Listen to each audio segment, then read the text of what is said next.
Hey there, I am Barb Higgins, and this is 1,000 Tiny Steps.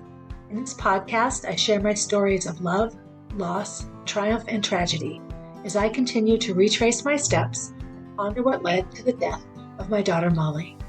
By doing so, I hope to not only help myself, but to bring purpose and possibility to those who listen. If you are ready to laugh, cry, shake your head in disbelief, then tie, buckle, lace up, or slip on your shoes and join me as we begin our 1,000 Tiny Steps. Hey everybody, Barb Higgins here on a beautiful Saturday afternoon in August, welcoming you to episode 206 of 1,000 Tiny Steps. So I'm sitting here with this fantastic guy named Matt Galuli, who I met on a podcast. He does one called The Life Shift. And actually, in my podcast experience, being a guest on his show was a bit of a life shift for me. It gave me a different way of thinking about really awesome things and really horrible things that happen. Matt has an interesting childhood experience that really shifted his life and set the direction for a lot of what he does now. So without further ado, Matt, thank you for coming on the show. Well, it's nice to be on this side of the microphone, although it's basically the same side because we're remote. Exactly. I'm the host of the Life Shift podcast, which you have been a part of. And wow, what a journey that you've been on, not just with your big losses, but just in life in general and all the pivots and things. I started this podcast because of my own personal experience. So like when I was a kid, my parents were divorced when I was maybe 5 or 6. I don't remember quite what age I was. And my dad moved to Georgia, and I lived with my mom up in Massachusetts. And one summer, I went to visit my father for, I think, an extended period of time. It was going to be maybe the whole summer. I don't quite remember. I was 8 years old, so who remembers anything when you're 8? And my mom was going to go do her like adult thing. She was 32. She was, she was dating someone and kind of finding herself again after years of being married to my father and just a new life journey for her. So she was going on a motorcycle trip from Massachusetts to Colorado. This was going to be the second time that she and her boyfriend would go with a bunch of friends across country. It was kind of more upright motorcycles. Let's not, not the super fast, crazy ones, but like a Honda or something like that. So one day I got picked up from summer camp and brought to my dad's office, which was kind of weird for that experience. And my dad sat me down and he told me that my mom had been killed in a motorcycle accident. And at that moment, now I don't remember it exactly, but I've kind of painted that picture, thinking about it throughout the podcast journey and this messy grief journey that I've been on. But it felt like everything that I had ever known was gone, because my mom was my primary caretaker. Yep. I went to school up in Massachusetts. All my friends were there. My family was there. And all of a sudden, everything that we had imagined for whatever I was going to do in life was gone. Like all the dreams that I had couldn't come true anymore because now I don't have that parent. I have a parent, a great father, but he wasn't the primary caretaker that I had. So everything was going to be new. I was going to have to move to a new state, move to a new school, leave all my friends behind, leave my family behind. And that really started like a 2-decade long grief journey, because this was 1989. So nobody was talking about grief like we do on podcasts now. Right. Nobody was talking about helping kids through the grief journey. It was very much, he's a kid, he'll bounce back, he'll be fine. And I kind of absorbed that from the people around me. Like my dad didn't quite have the tools to grieve.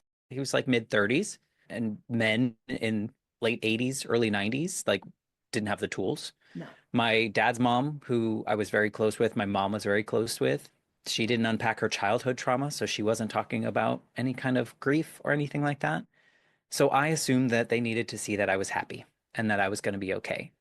And years later, looking back on that, I realized I was afraid that they were going to abandon me, because my mom dying felt like abandonment, like in a tiny brain format, right? Oh, of course. So I just became a perfectionist, and it kind of just screwed my life up for 20 years because I just felt like I had to do everything to please everyone else. And so I didn't really get to live my own life. And I don't blame anyone for that. No. But woo, what a mess. But now I get to talk about it a lot and unpack it and talk to people like yourself about these pivotal moments that like sometimes we don't have any control over. Right. And it just blasts our life into a new direction. Two things you said really resonate with me and stand out. One is about the perfectionism. And when it's losing a parent, or like in my childhood, it was more child abuse related, a lot of my desire to be perfect and your desire to be perfect was based out of fear, like you were doing it so that nothing bad would happen, not like, I want to see how good I am. Like as an athlete, my rigidity and training and all the hard work is purely ego driven in a more positive sense. I want to see how fast I am. I want to win this race. Whereas as a child, my desire to keep my room clean and, always do certain things that I thought would make everyone not mad, it wasn't driven out of a desire to be the best kid ever. It was driven out of a desire to not get hurt again. So that's such a hard, when I think of as a mother looking at Gracie, who's now 24, and Jack, who's 4, it's heart wrenching to think of a little teeny brain functioning that way. The second thing Hmm. you said, and Gracie said this in a speech, my daughter, when she lost Molly, she talked about all the plans that she and Molly had.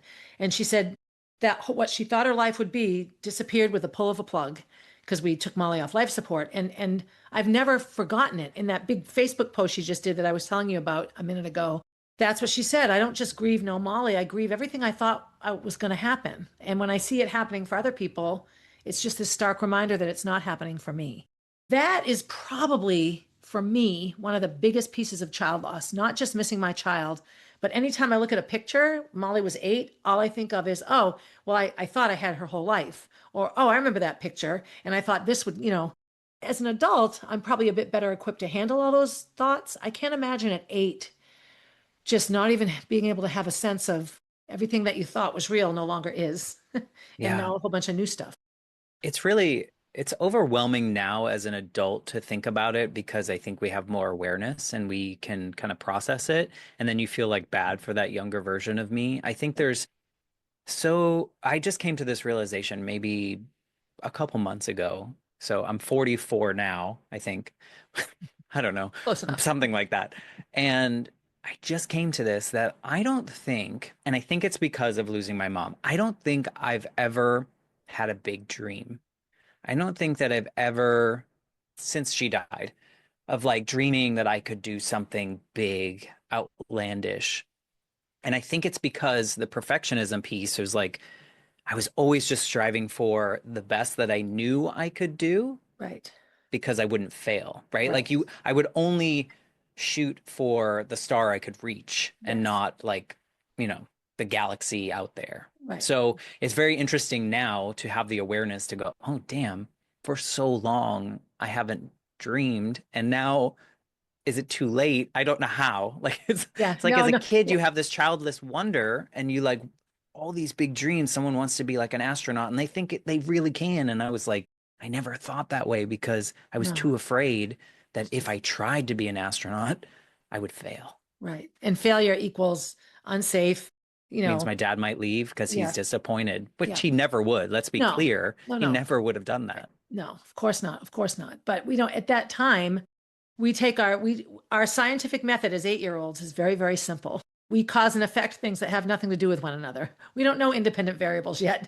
All we know is anything might cause a bad thing to happen, and all of those things end up being equal. Yeah. I also came to this realization too of to go with your safeness element is like I didn't have a home anymore, if you think about it, right? So I didn't have a safe place Right. because a terrible part of this loss was my father and I went up for the funeral and all the pieces that go along with when someone dies. And I tagged all the things in the house that I lived in with my mom that I wanted to bring, like to keep. So bunk bed, you know, like Yeah. toys, clothes, all these things. And those were going to be sent by movers down to Georgia. And I was going to be able to, you know, live in my stuff. Right. And we got a call one day that my mom's mom and her twin brother were selling everything. We're in Georgia at the time, and my dad's like, you know, like that's his Oh, that's stuff. his stuff. So I didn't have any of my things to kind of feel like I could go into a safe cocoon or feel protected or have any of those elements So that you lost your maybe a kid mom. would have, Yeah, you lost your mom and then you lost your house in a fire. Like when people lose their essentially. homes in a fire, they lose everything, all that tangible proof of who you were. and Yeah. what was. And oh, I'm so sorry. I didn't know that. That knowing how attached I am to things since Molly died, that had to be horrifying for you. Yeah, We yeah, had some saviors though in our lives. Like some of my dad's friends and some of our family members went to said yard sale and like bought some of the things that my mom really cherished yeah. so that I could have them. So, we had some people like that, but like as a kid, you don't care about the Hummel collection. No. No, you You care don't care about about your like the spoon collection. You right. care No. about like your bunk bed and your Yeah. your toys and the Yes. things that Yeah. make you feel like a kid. Right. Right. Wow. If I couldn't imagine doing that to somebody, but again, I come from the receiving end of the loss, so an example that makes me want to reach to the computer and hug you is we were cleaning out a garage just like 2 summers ago, maybe. And I see Kenny walking down the driveway to the dumpster with this rug that I had put actually in this very room when it was Molly and Gracie's room. And I didn't say anything. So I filmed him and I sent a video to Gracie saying, look what daddy's throwing away. So like 2 minutes later, I see him answer his phone. I see him talking. I see him hang up and I walk back down to the dumpster and take it out and bring it back. And he's like, did you call Gracie? I'm like, you were throwing away her bedroom rug. What were you thinking? Well, it's dirty. I'm like, that rug is dirty. Why didn't you throw that one away? Well, even though that was his daughter, and there's like 10 pictures in our house of her on that rug, in his mind, it wasn't important to him. So he was going to chuck it. That's a constant battle for us in our work as a family.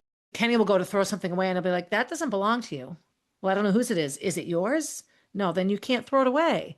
Well, I don't, it's a disconnect. And I just think your mom's family had this massive disconnect. Like, That's a whole other story that's not mine to tell, I'm sure. but at Yeah. the, I will say though, since then, I would say since I was born, I've moved maybe like 30 something times. And that experience did inform me in a way that like now I don't care as much about Right. material things. Yep. Yep. And it's more like the memories that I now can force myself to remember Right. because I didn't hold on to my memories of my mom because as a kid, you don't think those are going to end. So I didn't like, I don't know. I think now I can burn memories into my brain a lot more than I did when I was a kid. So I don't really remember my mom. Like Yeah. you get to this point, first of all, you don't really have a lot of memories before 8 years old. But if you're not intentionally trying to remember them, Right. now she's more of like a figment. I know I had a mom. I can remember her, but I don't remember much about her. Right. Right. Right. So it's a weird Yeah. space, but it taught me a lot. Yeah. Yeah. So you moved to Georgia. Is that where you lived all through high school, or did you do a lot of moving then as well? Yeah, we moved a lot. We lived in Georgia for 2 years and it was a bumpy ride. I Yeah. think makes sense. It was a bumpy ride. My dad was still trying to navigate. I mean, losing a woman that he loved for a long time, has a kid with. Yeah. They were divorced, of course, but that doesn't mean love goes away. So Correct. he's navigating that. I'm navigating that. I'm trying to be perfect. Yeah. Fortunately, I had great teachers in third and fourth grade that really supported me to the point like I kept in touch with my third grade teacher like through college graduation, That's awesome. so Yeah. she was really pivotal in that safety that I needed to recreate.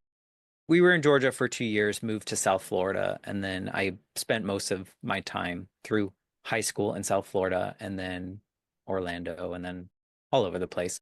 I like to move. I think I like change, and it's probably because of that Right. experience. But Well, yeah. Well, getting too attached can create a big risk, yeah, I like change. I don't know. I don't know what it is. I'm not afraid.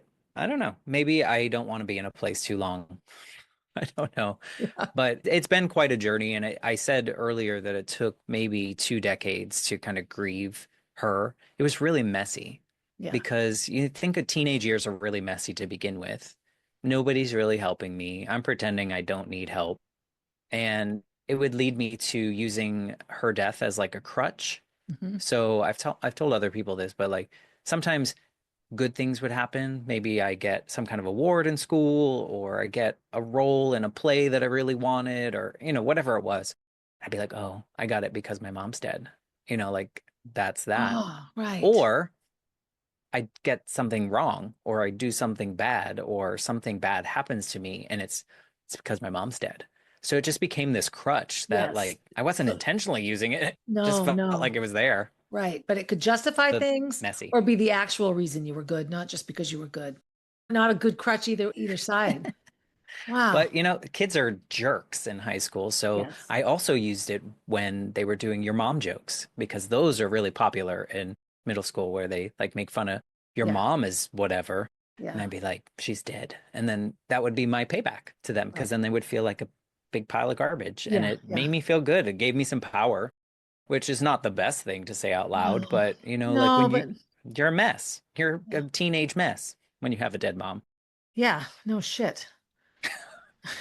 But like I struggled so much with grief, or I don't know if I struggled with grief. I struggled so much because I didn't grieve Right. properly. So in my early 30s, I was having something else happen in life at work. Like work was so important to me because I was following the checklist that would keep me perfect, right? So good grades in high school, get into college, get a scholarship in college, do well in college, go to grad school, get a good job, get promoted, like so I was just Yes. checking the list. Nothing Yeah. was bringing me happiness, by the way, but I was checking that list to find success or the happiness eventually. And work was just stressing me out. And so I went and found a therapist for the first time at like early 30s. Yeah. Good for you though. It was a mess. I Yeah. mean, if anyone's listening that's never been to therapy and you try it, keep going. Yeah. If you have a really crappy one to start with, it took me 5 people. I Right. found on the fifth person was the person that helped me unlock something. And, telling her my work story, which then led to like why I do what I do at work Right. because I lost my mom when I was 8 because everything can kind of be tracked back to that. Yeah. And she was like, you realize that every decision that you've made since you were 8 was out of the fear that that 8-year-old had of losing someone else. And I was like, oh no. Yeah. Life Like, shift. oh no. Like everything started unraveling and it was Yeah. like compounded grief. It was like the grief I now had because I didn't grieve earlier. So Right. like I grieved all the things I could have done had I grieved at 9 years old. Yes. Yes. Yeah. Like had I been like more of a fully formed human at 10 years old or after going through therapy then, what could I have done not trying to be perfect through these next 20 years? Right. And Right. so it was really interesting, but it was the crack open of like, okay, I got to figure this out because she's not going to be the last person that dies in my life. Correct. Right. At all. Or the last traumatic event that happens, even if it's not a death. What did you study in college? I don't even know. The easiest thing to get the A. So I went to business school for both undergrad and my first master's degree. And then most recently, I did another master's degree because I was bored during the pandemic. So I got a second one. Was that also business That was related? in communications. Oh yeah. Oh, nice, nice. So that's how the podcast really came about. But I actually started college as a radio television major, and then I Mhm. got a C in mass communication law. And I thought the world had ended. And so I immediately called the school and was like, I need to change the business. So I changed my degree because I was afraid Right. that a C meant that I was a big giant failure. Wow. Wow. And I was 18 years old. Like Yeah. there was no way to get in trouble. No. No. So, And but I I was still mean, afraid that my dad was still going to be yeah. upset. Yeah. Well, it wasn't a logical fear. So, and No, there's so little logic in so much of how I've navigated life since, well, I've had a crazy life. And so yes, you have. logic, I try to include logic more now. It's not been a big skill for me. Logical steps. No, no, no, no, no, no, no. But, You had a lot of stacked trauma, though. yes. So, I Oh, mean, there's some excusing there. yeah. Yeah. Oh, yeah, exactly. It's interesting because I have this, speaking of therapists, she gets really angry with me when I call her my therapist, but her name is Carolina. And she's like a entrepreneurial mentoring coach.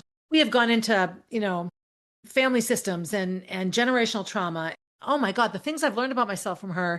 And she's really helped me to lay out. So I look at all the logical things, I was sexually abused, so I slept with a pile of people in the 80s, because that's what older teenagers and young adults who have been sexually abused do. And so, all right, check that off the list. Had my crazy response, drank a lot, did a lot of coke, got done with all that. Then I came home, had a couple of failed relationships, boom, got married to like the safe guy, but always had opportunities to get out if I needed to get out. Like I just did everything that you would expect, sort of like what I was supposed to do, is how I look at it now. But in all of my, losing my job and all of the things that have happened to me, that to me, I think, why me, why me, why me?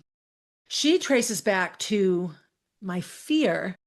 The person I wanted to love me the most was my abuser. And I thought if I made him love me, he wouldn't do it to me anymore because he was my father.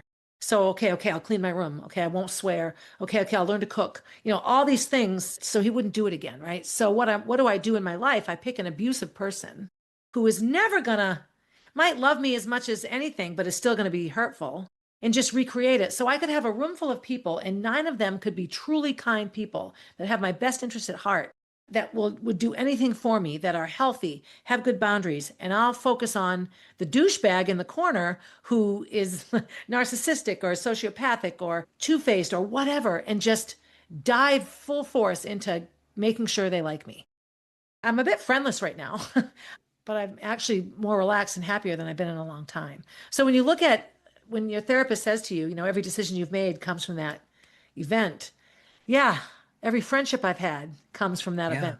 It's oh, it's It's intense. hard too because like, and that old adage of like you can't teach an old dog new tricks. Like I felt like, how do I unlearn Yeah, this pattern? And it took a while, and I yeah, can't say that I'm fully there yet, but it was an important unlocking for me yeah, because I really feel shortly after that, and you'll probably get mad at me for saying this, other people do as well, but I feel like I closed the door on grief with my mother. yep, I felt that it was complete.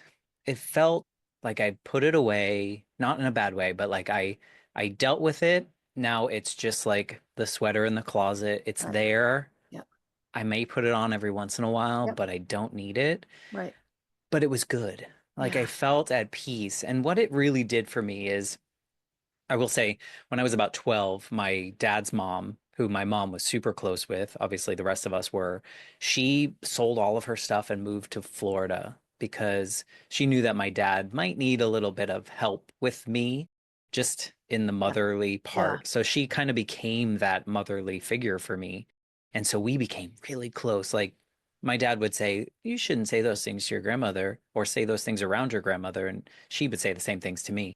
I'd be like, you just don't understand. Because we were like we were like right, friends. right, She was yes, also my grandmother and a motherly figure, but we were so close. right, And once I figured out the grief part of losing my mom, it allowed me to kind of settle into, okay, if something like this happens again, I can't do it like I did the first time. right, So shortly after that, my grandmother was diagnosed with cancer, and she was my favorite person. I've already lost one mom, so now I found a new one, right? I yeah, got this favorite person.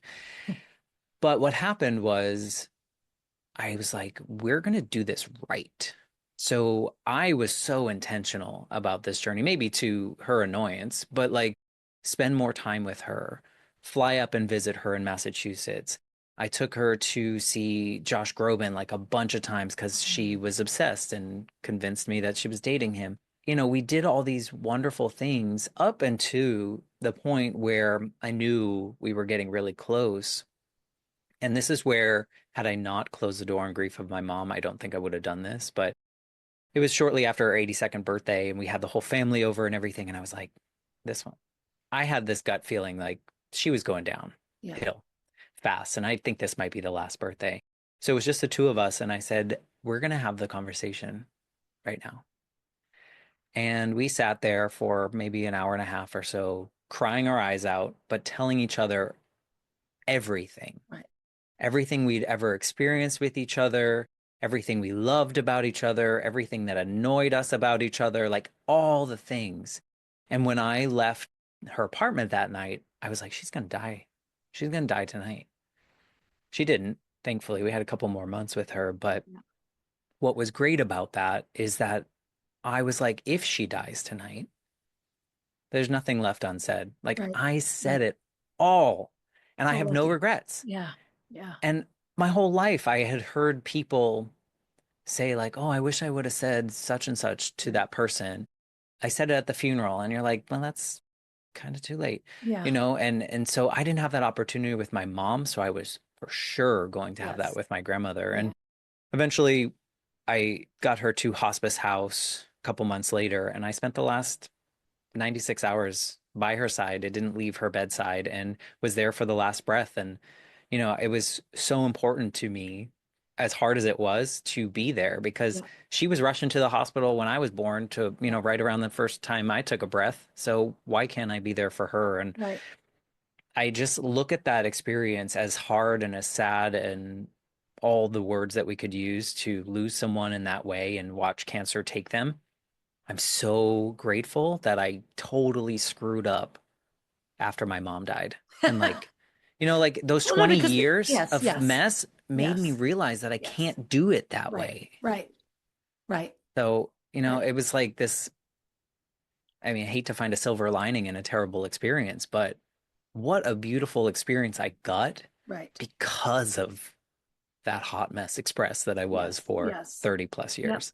Oh, I totally get it. And I also, believe it or not, I totally get your ability and unbelievable gift in being able to sort of close the pocketbook on grief with your mom. You know what I mean? Like, it doesn't mean you don't miss her. It doesn't mean you still might not get sad about it, but you've been able to come out of the mist, so to speak, and not have it, like Charlie Brown, the character with the dirt over his head. So everywhere he goes, there's this cloud of dirt. Sometimes I feel like that's Molly or whatever. And so I can be smiling, but it's still all up there. And it seems like you're able to just sort of move it over here a bit so that you can move along without it. Yeah. What a, It's like in a storage box. Like yeah, it's really yeah, something that I can't say I revisit too often, no, but I can also say that about losing my grandmother yeah. because of the way that I Because approached it. yes, because you took care. Yes, I have a neighbor who her fourth melanoma. Well, it's the same melanoma. It goes away, comes back, and that's a deadly cancer.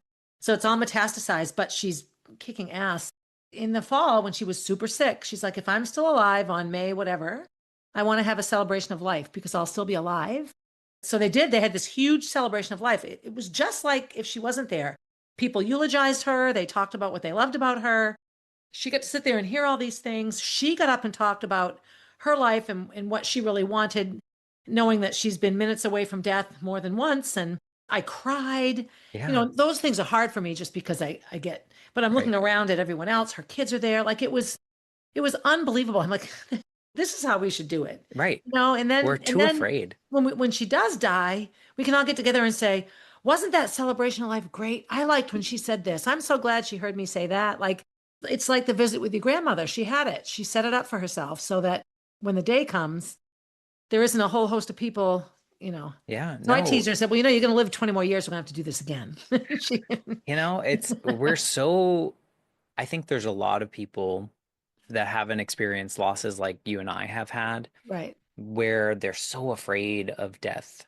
Yeah. Oh, yeah. I'm not welcoming it, but I'm also not afraid of it because I know that it can happen. My mom was 32 Right. when she died. And so growing up, I thought 32 was the end for me too. Like Right. I can't picture anything past that. No, no. So, I'm not afraid of it, but where people are so afraid of talking about it or realizing that like none of us are gonna live forever. And Right. I'm glad I don't have to live forever because that would be really boring Yeah. for a long Same. time. Yeah. I want to see But what's next. yeah, like let's try something new, Yeah. here. But I think people are so afraid of it. And I just wish, like you said, we should all be having these celebrations of life, not in a selfish, conceited way, but No, at like, all. why are we holding back the things that we Right. should be saying to each other? Right. That's right. Why are we waiting until the Right. funeral when they can't Right. hear it? Let's just tell each Exactly. other that we love each other Right. or we're disappointed in each other or whatever it may be. Yep. We should move through it. That's hard. Yeah. Life is No. hard. Yeah. Oh, life is hard. And you're right, to the whole dichotomy of the silver lining. There are times I'd give everything I have back to have Molly back. And I Hmm. feel that with every fiber of my being. There are times when I just say, thank you, Molly. Not thank you for dying, but Right. in the process of dealing with her death, these amazing people, you, for example, and amazing things have happened in my life that I would never have experienced. If she were still here, there would be no Jack. There are days I'm like, thanks a lot, Molly. 4-year-old Well, he's boys four. are, let Yeah. me just tell you, oh my God, he's the best. But I get it, and It's hard. yep. And Gracie, one of her big things is so much of her life was Molly that when she really is happy, she doesn't feel guilty anymore. She did for a while though. Like, Mom, how can I be happy? Like how can I do that to Molly? And I can't stand when people go, "Ew, she'd want you to be happy." Okay, well, you don't know what she'd want. She's in heaven. You don't know. Like, Right. we hate to hear that sort of thing. She's to a point now where enough time has passed that she's able to bring Molly into her happiness as opposed to feeling bad about it. It's still not second nature to her. But it's interesting, your whole process of the struggles with your mom leading you to this amazing goodbye with your grandmother. Yeah. Yeah, it's like the silver linings playbook, you know? It's hard. It's Yeah, hard. And you know what? At the end of all my episodes on the life shift, I asked people if they could go back to a certain version of themselves. Sometimes I pick at the life shift moment. Sometimes it's just whatever pops into my head. And it's really hard for me to think about if I could go back. I don't want my mom to die, of course. right. But knowing who I am now, what I experience now, the people that I get to talk to now, all the things that are in my life now, I know 100% I would not be this version of Matt had she not died. Right. How do I erase that? Right. Right. So it's Thanks. a really Thank you, Mom. hard, it's hard to say it out Yeah. loud. It's like, Yeah. would I change it? I mean, it's like Right. no, because I like where I am right now, Yes. but then Yes. saying no, you're like, it sounds terrible. Yes. So Yeah. it's a really hard thing, but I like to say it out loud because I know for certain that I'm not the only person that's No, experienced this you that are thinks that not. way. Yes, yes. Karen, my friend Karen Kenny, lost her mother when she was 13, and she became a spiritual mentor, and she traveled the world, and has been mentored by Marianne Williamson, and she's had these amazing experiences that she would never have had she just, she always says her alter ego is Vicky with two K's from Lawrence, like Huh. her There's a lot of little, those. yeah, well, yeah, exactly. And so she's like, she looks at her family who is still very ingrained in the neighborhood in which she grew up, and they are there. That's who they are, and generations all in walking distance. And that's like an amazing experience. And she would have Mhm. likely been quite happy. I worked with her as a spiritual mentor when I was still drinking every day and using drugs every day and still a mess and just realizing I had to pull myself out of this. And she wouldn't have been there for me had she not suffered her unbelievable loss, all of the fallout from it. She was the same way with possessions. She has like one picture and like hardly anything because everything it just all disappeared. And that's amazing. You grow up and you're working in business. So tell me a bit about Matt in his 20s and then Matt in his 30s and then podcasting Matt. Like what? 20s, God, I don't ever want to be 20 Oh, something again. me But it was either, just ever. like I was still on the society's checklist, this checklist that I assume somewhere in life that this is the path to happiness, to Right. success. It was, like I said before, getting good grades, getting a good job, getting promoted again, getting promoted. That was my journey. Like you just have to do it. So 20s was very much that. It was I graduated with my MBA when I was like 23 and I moved back to Massachusetts to be closer to family because I thought that was a good idea and it was fine. But I need parking lots. But I kind of worked for a bunch of companies, did operations, and then I was like, I want to go back to Florida. And so then I started in higher education and worked in higher education for nearly 15 years. And all the while just trying to get promoted. Right. And then in my 30s was when I kind of broke through, had my little breakthrough. And at the same time, my grandmother got sick, dealt with her. After she died, I came back, and this was a different version of me. I came back after she died, and it was a different version.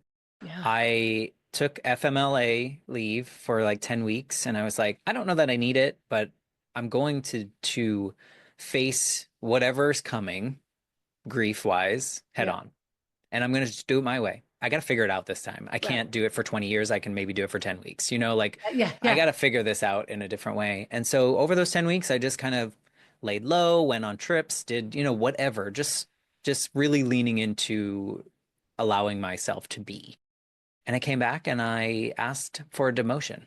And I was like early 30s, and people were like, what are you doing? Career suicide. Like, like you're supposed to be trying to go up. Right. And I was like, Right. that's not important anymore. No. Like, it's really not important.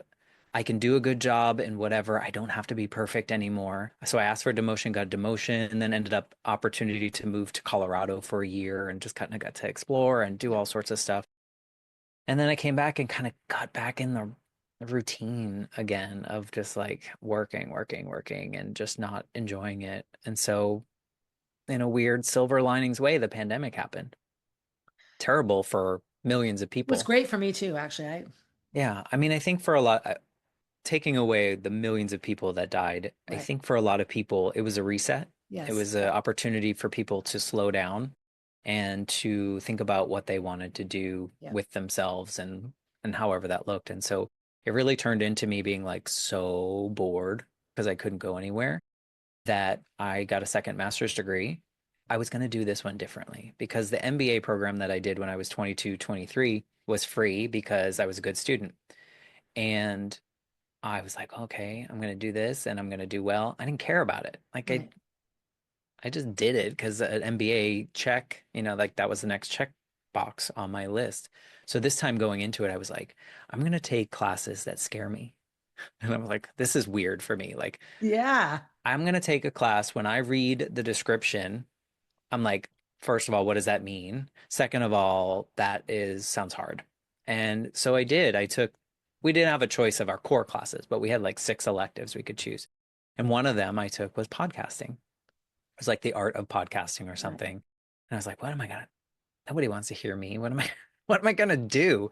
Yeah. So I took it because it was scary. And then I was like, maybe I want to make this meaningful. And so my first thought was like, let's just have a grief podcast. That'll be exciting. And I'm like, that's going to be depressing. Yeah. So, and I can only so many times I can talk about my dead mom, Yeah. Yeah. like I Yeah. can only talk about that so much. And Yeah. so I came up with the life shift because I think of the moment that my dad sat me down in his office when I was 8 and the words that came out of his mouth, whatever they were, telling me that she had died was my life shift moment. It was like, a string of 10 words that you've heard in every order before, but those 10 words in that order Yes. was a line in the sand in which my life was no longer the life it was before he said those words. Right. Right. And so I was like, I think I could talk to people about these line in the sand moments, Right. these moments. And naively, I thought they're all going to be like mine. They're all going to be trauma like yours, or you're all going to be these Yeah. moments that are like the world No, forced it upon me. yeah. But they're not. There's a No. lot of people out there, lucky for them, that create their own life shift Yeah. moments, right? Like they wake up one day, they read a line in a book, and all of a sudden they're like, screw this. I'm going to quit my job. I'm going to move to wherever and I'm going to become a whatever. And like they created that. And so now I've talked to over 200 and something people about these moments in their lives, and we're all wildly different in our stories, Yeah. but we're very similar in the way that we feel about moments. And it's Right. been quite a journey to understand like how I could relate to someone that has a wildly different experience, but the feelings there were so similar. It's been just a beautiful experience that never ever would have occurred had I not experienced losing my mom as a Right. kid. Right. I don't even know if I would be doing this if I lost my mom as a kid and then I got therapy like right after. Like Right. I probably this would be a totally different life. And so Right. I feel blessed in a way that like I can use my experience to sit and listen to other people and process things with them. And hopefully people out there don't feel like that 8-year-old Matt who Right. felt like there was no hope. Like I was never going to be able to grow up into anything worthwhile because I have a dead mom. So it's been just beautiful 40s Yeah. with this podcast. Everyone that's listening, you need to listen to his podcast. You need to go through all the episodes and choose the ones that you think will resonate. You could have 3 child loss guests, and every experience is completely different. And then elements of them are identical. So you start to see all these themes, which to me Yeah. is like the best way to learn about things. It's just affirming, I guess, to know I'm not the only one. Like, It's validating yeah, that's the word. sometimes. Yes, yes, very much I've so. had Very much. those moments too, Yeah. where other people have told. I had someone else that lost a parent as a kid. She was telling me about like in her teenage years, she convinced herself that her father was in witness protection. I did the same thing. And I didn't tell anyone because I thought if I tell someone, they're going to send me away. They're going to Right. lock me up and Right. think I'm crazy. But it was just our grief manifesting in ways that we didn't know how to deal with. Right. But what happened is when she said that, I felt like it was like an Oh instant my weight God, go someone away. else. Yeah. Right. Like you feel validated, like, oh, I'm Yes. not weird. I'm Yes. just, Yeah. I was just a grieving kid. Yes. It's beautiful in a validating way as well, because, like even when you told your story, can't really relate to the actual experiences that you had, but a lot of the feelings and the things that you did because of Right. the experiences that you had, I related to immensely. So Exactly. All these people always in these stories, and I'm sure it's the same when you're listening to the people that come and talk to you. So much of the struggle and then the relief and then the learning and then the gratitude is almost identical. Like it's a process of, the whole 5 stages of grief, I suppose, but you go through these things and you're angry and then you're sad and then you're fine and then you're frantic and then you're deal making and then you're sad again. And it's been therapeutic for me to listen to these other stories that have nothing to do with me. yeah, I say But the same. I'm like, I never could have expected how healing this podcast would be for me yeah, because like I thought a lot of those parts were healed. But even in the example of like the validation of hearing someone else say that they thought their dead parent was in witness protection, yeah, like I didn't know I still needed to heal that piece. So maybe I didn't close the door completely, but it's really uncovering a lot. And I think what's good about what you're doing with guests and just your podcast in general is the more you share your story, your vulnerabilities, your screw ups, your good things, like all the pieces, it gives permission to other people to right, feel comfortable enough to open up to other people right, or share something. Like as a guy, I feel there's such a need to just normalize the fact that like we're full humans too. right. So we can have bad days and sad days and we can cry and or at least I can, and I'm okay with that. Like if something sucks, and like it's hard. Life is not easy. And so I think as a guy, it's important for me to show up and say, look, I can be vulnerable too. And Right. I've messed up more times than I've been successful. But, I'm still going. Yeah. And I think it's important to kind of share that. Yeah, exactly. Exactly. As a former guest, as a guest on your show, it was incredibly validating for me and made me feel incredibly grateful to have all that, like the music and the all the effort that went into creating Who's Barb and why is she on my show. It It's was, important. yeah, big time, big It's time. not it's not just checking a box anymore for me. No. So, this is like I'm holding your story, Yeah. right? What do I do with it? I just recently had two experiences for the first time in this podcasting journey. One, I had to tell someone that I couldn't release their episode. Two, I just got this the other night. Someone 5 days before the episode was supposed to come out said that they didn't feel comfortable in the way that they told their story and they would like that I don't release it. Both very, very hard. When you're Yeah. holding personal stories and you realize the power of story, it's really hard. Both of them. I'm not sure which one is harder, but it's just the journey that we're on. I could be a selfish jerk and release it, but I'm Right. not going to. Right. Well, two completely different. Somebody took control of their story and said no. And then you took control of a story that part of it was you because you were the interviewer, but control Yeah. of someone's story and said, no, I'm not going to. The one I didn't release is this is what happens when you have a guest to show. Some people think they're ready to tell their story, but they're not. So this one was me for an hour trying to really get to a personal story, something outside of a generality and Right. something outside of like some kind of advice that someone would give, because that's Yeah. not what my show is about. It's No, about a right. personal story. Right. And so this one, we just never got to a life shift Moment. story Right. as much Right. as I tried. Yeah. The other one, I think she was trying to curate a public version of herself, but she Right. was too personal on the show. Right. So And here with we me, are. I'll just lay it open. Yeah, you I'll sure just take my do. shirt off in the public square. I don't care.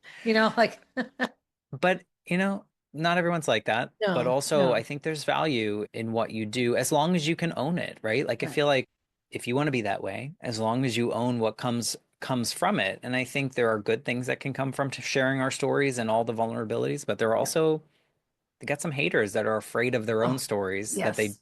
that they fight you on yours. Yes. So Yes. that's Yes. just the responsibility we have. Oh, absolutely. Absolutely. I agree. Sometimes I'll have people message me and say, why do you share all that? Like, well, because. I Why think do you it's so care? important Yeah. Yeah. because there is someone out there that's listening to Yeah. you share your story and they feel like now I can tell mine, Yes. or now I'm not the only one that's ever gone through this and it's okay. So keep sharing your story. I would Yeah. encourage you to do so. I can have crappy numbers. And if I get one email or one message or one text message that says, hey, my name is such and such. And I had a woman from South Africa that listened to an episode on breastfeeding, no lie, and was just had some big question and couldn't get it answered. And she listened. A friend of hers listened and suggested it. And so then she listened and then she followed the suggestion of the person on my show. And so here's a woman on the other side of the planet. So I'm like, okay, then I'm glad I did that episode. Yeah, Because some woman exactly. I will never meet, got something out of it. Yeah. I Yeah. always say the same thing. It's like if each episode finds the ears that needed to hear it, then Yeah. we win. Yes. I mean, I think about the 8-year-old version of me. Or think about when you lost Molly. What if you had heard other people that had experienced something similar and all how screwed up it felt? And, like maybe you would have had permission to go down a different road. Right. Yeah. Yeah. I had no clue. You feel so alone in it. And, Yeah. and a lot of our experiences feel very unique, Yep. but they might not be. Yeah. Terminal uniqueness. Right. But in the moment, you Yes. you No, you do. can't You feel, imagine that anyone else would know how you're feeling. correct. You're alone in a crowd. That's how I feel a lot of the time. In a But lot we're of not. things, but we aren't. No, at all. And that's really the beauty of it is we aren't. We are not alone. We just have to be reminded, Yeah. and people have to keep sharing their stories so that we have something to hear Yes. to Exactly. connect with. Wow. Is there anything else? Is there anything about you or just about your journey or your experiences that we haven't touched on that you'd like to share? Sure. One more thing. I think losing my mom and then screwing up my grief journey for decades informed me and told me how I needed to grieve someone else that I loved. And so I did it right with my grandmother. And then I lost a dog last year. And I had Mikey for 14 and a half years. Oh And God. as he was kind of declining, which was a quick decline, but as he was declining, I was like, you know what? I got this. Like I sat there with my grandmother's last moments, like I think I can do this. I did not understand what that loss would be like, despite losing a mother and a grandmother that felt like a mother. And I think it's because people don't talk about it. No. People, and myself included, until this experience, kind of dismiss it as it's just a pet. It's just a pet. And for some, maybe it is just a pet. But for a lot of people, these pets are shadows of us. Mikey knew me before I went to that first therapist, Right. before I went to that fifth therapist. Yeah. So he knew a different version of me. He knew a healed version of me. And he was my shadow during the pandemic because we were all at home. Yep. And so when I lost him, it threw me for a loop. And I was like, why can't I do this? Like, figure it out, Matt. Yeah. And then at some point I softened into it and was like, you know what? You will do it in your own time, and understanding that like I need to honor myself and however I'm feeling. So if I have a good day, cool. If I have a bad day, that's okay. Like we're going to move through this and we're Right. going to figure it out. And I think this is one of the cases in which maybe had I heard from other people about or maybe had I listened and asked good questions of Yes. people that have Right. lost pets before in this way, maybe that experience would have been different. Yeah. And so it's like one of these things where it's just a reminder to me that like we need to share all of ourselves. Yes. And I think for so many people, when you lose a pet, you feel like ashamed to tell people How because sad. they're going to respond. Right. When I lost him and I realized how screwed up I was feeling, I like reached out to so many people saying, I am sorry that I dismissed how you felt at that time and Yeah. just ignored you after I gave you my sympathies. Like Yeah. what a jerk. I didn't understand it, but it's if you don't experience it, I guess you don't understand it. So Right. I think that was important for me to bring up because I felt like a grief pro. Like I felt like I knew what I could do. Like I Well, felt like cognitively and intellectually, you were a grief pro, but there's nothing intellectual or cognitive about a relationship with an animal. It's no. all emotion and subconscious and without word and utter dedication on the part of that dog or cat or whatever your pet is. Oh, I'm allergic to everything. So I didn't grow up with pets. And so foolishly, I got this little black lab German Shepherd mix, Sammer the Bammer, Pooch Mix Mooch. And I had her for about 8 months and I ended up in the hospital with RSV and a bunch of Oh lung God. stuff. So I had to give her away. So I remember like the first time she was waiting by the door to go pee outside, I cried happy tears. And I'm like, what the hell's wrong with me? Like, why am I happy a dog can pee outside now? But it was just the basic, unadulterated love, which on the dog's part comes from, a biological fear to survive. They have to survive. So this is the caretaker. So I'm going to love her. It was such an intense relationship that I did not count on. So I gave her away, and I'd come home and she'd do 360s in the air. And I'd be like, oh my God, she's so happy to see me. Like, what is this? Gave her away. And about a year and a half later, and I would drive by their house and see her at the bus stop with the 3 kids, it was sticking her mouth. And I'd be like, oh, she got cancer in her snout. And, you can't cut the snout off a dog. So they had to put her, they had to euthanize her. I cried for like days with this. I'd call her up on the woman who, I'm like, I can't believe I'm sad over a dog I haven't thought about for a year, but it was eye-opening for me. I actually have a guest scheduled in a couple of weeks to talk about sibling loss. Her dog unexpectedly died like 2 days ago. And she goes, I can't. I'm like, you know what? I'll cancel it. Talk whenever. And she goes, I know you probably think it's foolish. And I'm like, oh, no, no, no. So this just happened. And now you bring this up. I was blown away. I loved him, but I thought I can do this. Like, Right. I loved my grandmother too. Yeah. But I think it was almost harder in a different way in a lot of the ways that you describe than losing a person, Yes. because he was with me 24 hours a day, Well, that's right? the And other so piece. Right. You're with a never home human, without them. Yeah. right, with a human, they're like you're sleep, they're not stuck to your side when you're sleeping on the couch. You're just like, go do your own thing, go be another human. Yeah. And this was like, so Yes. I think I just wanted to bring it up because No, I'm really we glad don't you talk did. about it enough. No. And, I hope keep reaching out to that guest before you talk to Oh, her. I Because, will. like she's Absolutely. probably going through it. Yep. Yep. These are the life Yes. experiences, Yes. right? Like these are all the things that if we're lucky enough to love people or animals or each other as friends, these are all the things we're going to experience. We're going to Yes. experience the hard things. And Yes. maybe that makes us better. I Yeah. think, I know people in my life, you probably know people in your life that haven't had big trauma, haven't had big loss. And I think maybe we're more enriched because we have had Right. the Yep. valleys. Yep. That's terrible to say out loud, isn't it? Yeah, but it's true. No, I know. Yes, Matt, it is terrible. Yes, it sucks. Whisper that shit. Whisper that shit.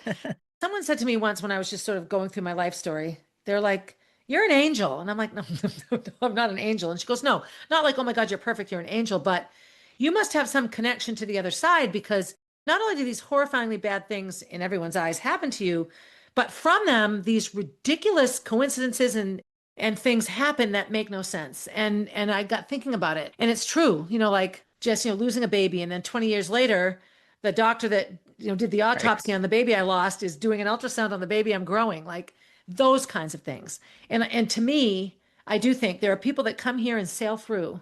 It's like this, the temperature is always 70 degrees. They all live in San Diego. It doesn't rain and it's never hot or cold, right? It's just, it is what it is. So you just get very used to this. Whereas our lives have been ridiculously cold and stormy and perilously hot and humid, and sometimes easy days, but then we don't know what to do with those days, because I just try to realize that maybe we don't know what other people are going through as well. Maybe they're the version of Matt that was pushing everything down and pretended everything was okay. Yeah.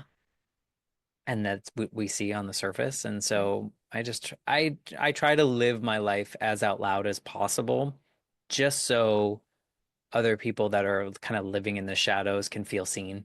Right. Like they're like, oh, I related with that super vulnerable post that you made when you were having a rough time. Thank you for saying it. I don't feel comfortable saying it out loud for everyone, but thank you for saying it because I feel seen. Yes. Yes. I would have to say, if somebody asked me what's the one reason you do your podcast or share what I share, is because somebody is going to see it and be like, oh my God, it's not only me, Yep. And that's a huge. That's why I do mine. Well, and I think it's why I like yours, because I get seen in so many ways. We see you, Barb. We see you. We see you, Matt. We do. Thank you. Yay. Thank you so much. Make sure you listen to his podcast. Obviously, keep listening to mine. So, as always, be good to yourself. Be good to yourself first. Be good to yourself always. Once you're good to yourself, be good to somebody else. And as always, have a good day, everybody. Hey, thanks for listening and supporting the podcast. Feel free to leave a review and share my stories with your friends. Please reach out with your own stories, as I love connecting with my listeners. If you would like to get to know Molly, head over to mollybfoundation.org to see what she is all about. If you want to see what I'm up to next, you can find me on Instagram at barb_444, on Facebook as Barb Higgins, and at my website, 1000tinysteps.com.